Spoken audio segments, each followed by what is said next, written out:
Well, now on to a topic that is top of mind for most of us. Last week, the Inkatha Freedom Party wrote to Parliament calling for an urgent intervention on the spiralling fuel costs. The letter seeks to establish a debate on what the party calls an urgent matter of national importance. The party believes that the alternative way to subsidize the increase can be found by government. And this year alone, South Africans have had to endure 5 fuel price increases.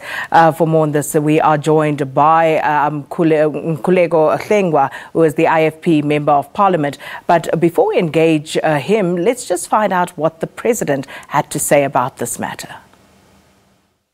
South Africans are now suffering under the burden of the increases that have just been placed on their heads. And it is for this reason, as a responsive government, we will soon be announcing a package of measures to ease the burden of these increases, especially on the poor people in our country. Some of these measures will include the urgent finalization of the VAT-exempt products, a call also that we want to make to retailers and say particularly food processors that they should hold back from imposing increases, particularly on food items and items that our people use on an ongoing basis. So that was Cyril Ramaphosa reflecting on this matter. But now to Mr. Hlengwa from the IFP. Firstly, this year we saw, after many years, an increase in value-added tax and followed by another fuel price increment, at least 2 after that. So the President there talking about a set of measures to ease the burden. Do you buy into that? Well, I think the President means well, but it's also a problem that we're speaking in a vacuum because there's no consultative process with regards to what he's referring to. You'll recall, of course, as you say, that the VAT increased by 1% in April. There was also a 52 cents fuel levy increase. And so fuel levies in South Africa now stand at R5.30 per litre. And so one of the calls that the IFP is making is that as part of the interventions for immediate relief is that we suspend the fuel levies of R5.30 so that we can actually reduce the price of petrol to 11 rands.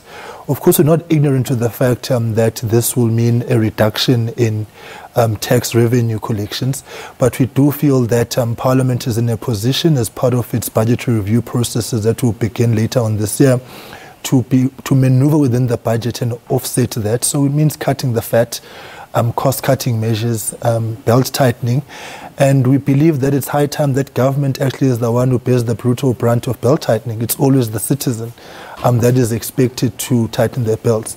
More so, the VAT-free products that the President is speaking about, we have called on the President and government to do this a long time ago. Now, a panel has been established, and we do not know when it's going to finalize its work. It was supposed to have been at the end of June. So there is stalling, and it's part of the reasons why we are disappointed that the Speaker, 10 days later, after we wrote to her in terms of Rules 130.1 of National Assembly rules, to convene Parliament on an urgent basis to deal with this matter so government can actually present a concrete plan of action. And so none of those things have happened, and citizens are feeling the pinch.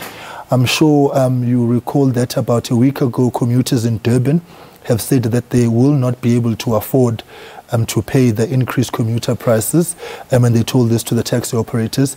And interestingly enough, in Haiti, Port-au-Prince, now government tried to institute a fuel levy increase there as well, and citizens have brought that country to a standstill, protesting against these increases. And so if our government is not responsive to our call and to our plight, we will be forced to go to the street and bring the country to a grinding halt. So to borrow your phrase, are you also not just speaking into a vacuum, expecting Parliament to do something? Because there has to be that willingness first and foremost, but what can realistically be done in the interim to actually alleviate this plight? Well, we're calling for short-term and long-term plans of action. Long-term, of course, it means South Africa actually restructuring its whole energy portfolio in terms of how we are actually dealing with petrol, diesel, paraffin, and so on. And of course, we are saying now, like an immediate relief needs to happen now. The suspension of the fuel levies will give citizens that. But what can be done realistically, though? That is realistic. If you suspend the fuel levies of R5.30, you will be giving citizens a R5.30 relief, and you'll have the petrol price at 11 rands. That will mean the cost of transporting food from producer to end user will decrease. The cost of traveling, I mean, you've got 9.5 million people who are unemployed in this country, and they're traveling to try and look for employment. With petrol prices increasing every day, that becomes an even bigger burden. We are, of course... But what are the levy, the monies that are going to the levies actually doing at the moment? And won't those specifics actually suffer as a result of your suggestion? Well, there is a general levy that we're paying, which is just a general tax, of course, and with how things are at SARS, there's no reason why we shouldn't actually be doing that, because we don't know where the money is going. The Road Accident Fund receives about R1.93, and last year they made 33.3 billion rands. But as reports have come out, the financial management at the RAF is cause for concern, and quite frankly, we're calling for a full-scale audit there as well, so that the taxpayer is not expected to continue funding an entity which is not working in the collective interests of its mandate. Now, we need to offset, of course, what is generated through the fuel levies. And so we are saying, one, we've got the highest number of foreign missions in the world. The cost of maintaining those because of the exchange rate is shooting through the roof. And so to rationalize foreign missions will be a step in the right direction. The cabinet... But how would you prioritize which ones to get rid of and which ones to maintain? It's not a matter of getting rid of them. You cluster countries. I mean, there are, just here in South Africa, you find that Norway, for example, the mission caters for South Africa, Namibia, and all the SADC countries and Madagascar. So you cluster these missions. We have to do it. The cost is too much. We've got the biggest cabinet. The president will be well served to rationalize that.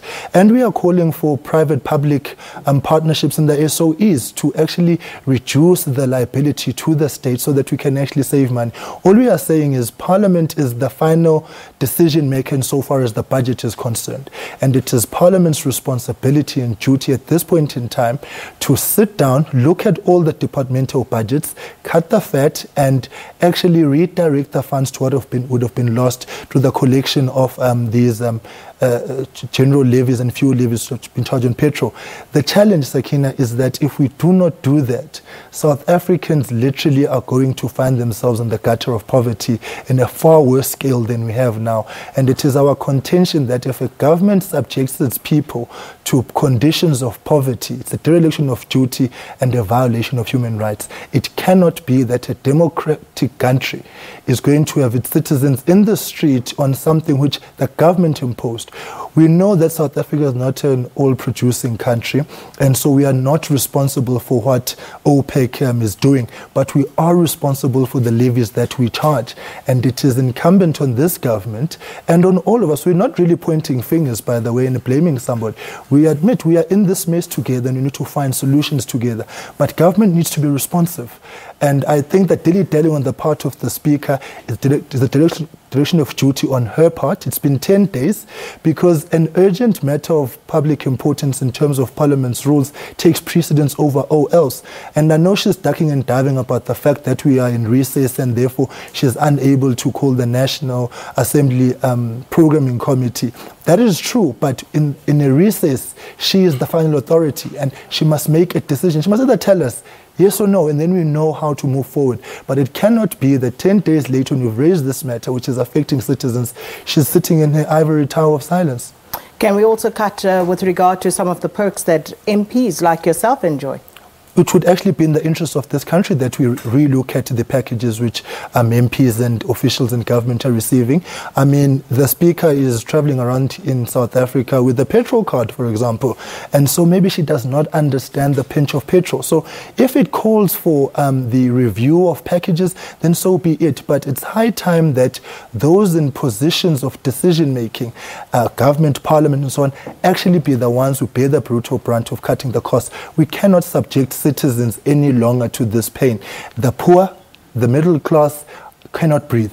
And if we do not offer them an immediate relief, we are going to find ourselves in contempt of our oath of office. Just the final one. 10 days, still no answer from the Speaker. What's your next step of action? If the Speaker does not respond, we're going to have to take to the streets and bring this country to a grinding halt, because it seems as if the only language that the ANC-led government and its deployees can understand is the language of protest. And so if that means what we must do, then we'll go to the streets. It would be unfortunate for us to do so, because it's our expectation that a democratic country in a fluid system with an economy such as ours, which is on its knees, would be proactive and actually listen when calls have been made for proactive steps to be taken to alleviate the plight of the poor and the middle class, who bear the brutal brunt and the ripple effects of what is actually happening. Well, thanks. There you have it from the Inkatha Freedom Party, their Member of Parliament, Mkhuleko Hlengwa, giving us their view on why they have called for Parliament to urgently reconvene in order to discuss the fuel price. And that brings us up to news time with Leanne.